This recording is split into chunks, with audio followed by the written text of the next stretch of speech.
Welcome to Policy on Demand's Week in Review. I'm Andrew Pryor. What would you tell clients are your takeaways from this week? It was an historic week in Washington as the House for the first time ever voted to remove a sitting speaker. It is unclear who will succeed Kevin McCarthy. Patrick McHenry was named acting speaker and will continue in that role until a new speaker is elected. This week also saw LaFonza Butler sworn in as the first openly LGBTQ senator of color. She was appointed by California Governor Gavin Newsom to fill the vacancy created by the passing of Dianne Feinstein. Finally, the U.S. Supreme Court term began this week. Oral arguments are expected this fall in a case, Moore v. U.S., challenging the constitutionality of the TCJA transition tax. A decision is likely in the spring of 2024, and depending on the outcome, could have broad implications for the U.S. tax code.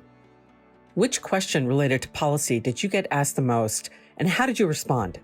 The question I got asked the most this week is what impact the short-term continuing resolution and speaker removal might have on efforts to enact year-end tax legislation addressing TCJA business tax provisions.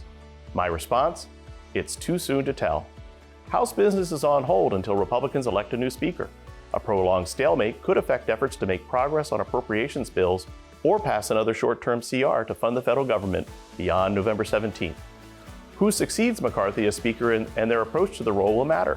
But any new Speaker will still face the difficult task of governing with a razor-thin majority. It may not be lost on the new Speaker that McCarthy was ousted following his decision to pass a short-term CR that prevented a government shutdown but angered some conservative House Republicans. And while the short-term CR averted a government shutdown, it did nothing to resolve differences over spending levels, Ukraine aid, and border security. A pre-Thanksgiving government shutdown could be a distraction during a critical period for negotiating a bipartisan agreement on a year-end tax package. Where should companies focus their attention in the coming week? The OECD this week released a multilateral instrument to facilitate adoption of the subject to tax rule under the Pillar 2 Global Minimum Tax. The MLI is now open for signature. Companies should be on the lookout for additional Pillar 2 administrative guidance this month. The guidance is expected to address the transitional safe harbor and global information return.